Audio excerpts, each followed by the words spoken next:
Barcelona with a convincing win. For more on this, Alex Kirkland joins us. Alex, what's been the big takeaway from this game in Spain? Yeah, it was fun. The fans there certainly got value for money with those 10 goals, as you say. It felt like a proper pre-season game. And the big headline, you mentioned it, Lamine Yamal. It was all about him going forward. Scored the 2 goals, played the key role in that goal for Lewandowski to open the scoring as well. He was the star for Barcelona. He is the star for Barcelona now. It's going to be interesting how he handles that as the season goes on, because the expectation with him going into the season has gone up to another level, I think. You guys mentioned at the other end, not quite so convincing from Barca. Some really terrible defending at times, which is why they conceded three goals. But I'm sure Hansi Flick will be confident about sort of tweaking that and getting that right as we get close to the start of the season. But yeah, no question, the star was Lamine Yamal, scoring 2 pretty much textbook Lamine Yamal goals. And like I say, being the main man in attack. It's impossible for it not to be about him, really, at the moment. And me, for one, loves it. Okay. But it's what you want. You want a youngster who's shining, who plays entertaining football. And as a football fan, whether you like Barcelona or not, it's exactly what you want in sport, isn't it? Lamine Yamal. The reason you get excited and should be excited about Lamine Yamal is that, yes, not only is he a youngster that seems to be so incredibly talented, that has done so many things already in his young career, that feels like he's only gonna get better. But I think what's more encouraging than anything else is that he is not afraid of the moment. He's not afraid to be the guy. He's not afraid to give me that jersey. I'll carry on that responsibility. I'll be the number 10. I'll be Barcelona's it player, best player. And while he doesn't have to come out and say that, you just see it by attitude. You just see it by behavior that, look, I don't rate myself or limit myself because of my age. I think I am the best player on the field with the ball on my feet. Give it to me. I'll find an answer. I'll figure out what we do next.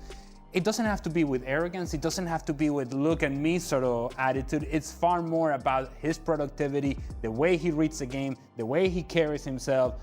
Lamine Yamal is everything that you would want in a young player, not only talent-wise, but I think the attitude of Lamine Yamal is something that I can get behind, because it feels like he is checking every single box that's necessary to be successful. It's what you want, Shay. It is. And to Ali's point, while we are talking about probably one of the best players on the planet, given his age, you think he's only going to get better.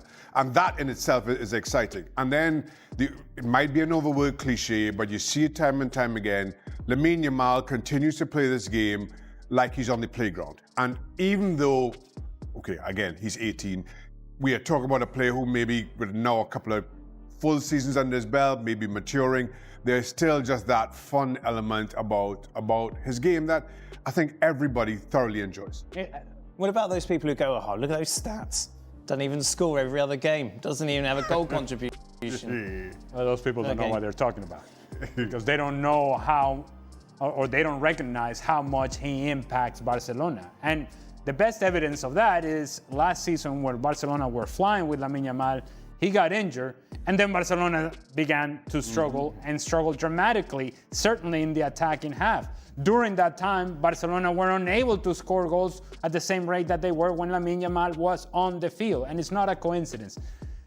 To the point that you were just making there, Shaq, I look at Lamine Yamal, not only is he having fun, but he doesn't seem to be affected by the pressures of the game. He doesn't seem to be jaded by the game yet. The game hasn't taken away from him yet. The political part of the game hasn't taken away from him yet. The navigating the realities of a club or the realities of a contract saga has not affected him yet. And so everything seems like a wonderful, new, beautiful experience, and he is taking full advantage of what's in front of him.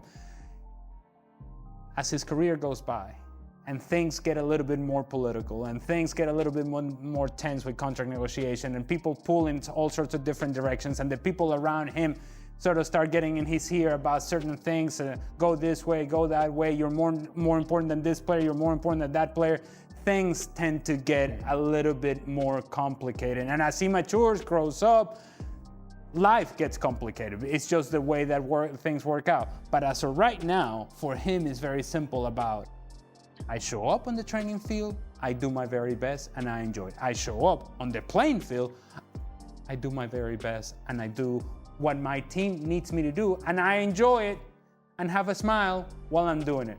What could be better than that? Lamine is the new star of the team. In a typical preseason match with lots of goals and a light atmosphere, it was Lamine who shined. He scored 2 goals with composure and intelligence, and also directly participated in Lewandowski's goal, showing that he's not just a finisher but also a playmaker. What's most impressive, however, is that he already assumes Barcelona's offensive protagonism naturally. Lamine is turning pressure into spectacle. The brilliance of Lamine, Ferran Torres, Gavi, and Lewandowski overshadowed the collective defensive flaws. This analysis of Lamine Yamal is simply brilliant and accurate, because it touches exactly on the point that separates promises from reality, attitude in the face of being a protagonist. Lamine is not just a talented kid with smooth dribbling and good numbers. He took on the responsibility of being the team's main figure. He shows it on the field through his attitude, and during the game, he constantly asked for the ball to create scoring chances. And that's rare for an 18-year-old. We're used to seeing young talents getting crushed by pressure, media, and egos around them.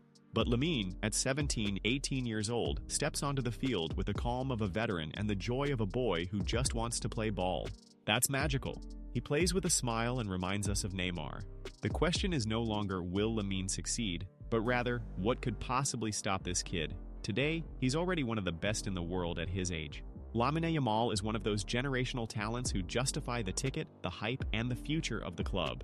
Maybe he'll heal the void left by the greatest player of all time. Last season, Gavi faced challenges at Barcelona after a cruciate ligament injury that sidelined him for several months.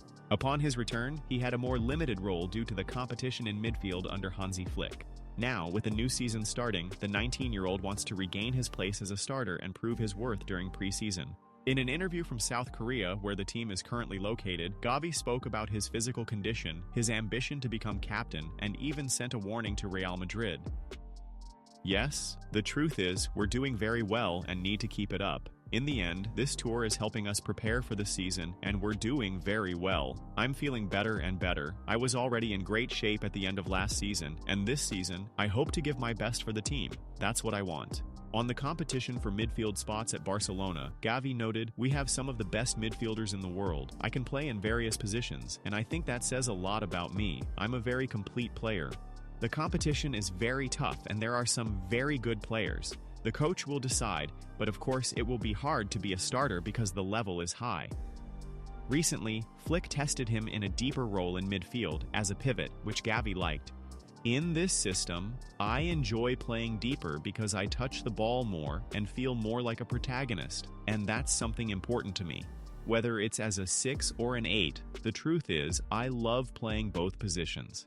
I've always dreamed of wearing the Barcelona armband. It's a source of pride for me, and I feel incredibly motivated every time I wear it. It inspires me even more.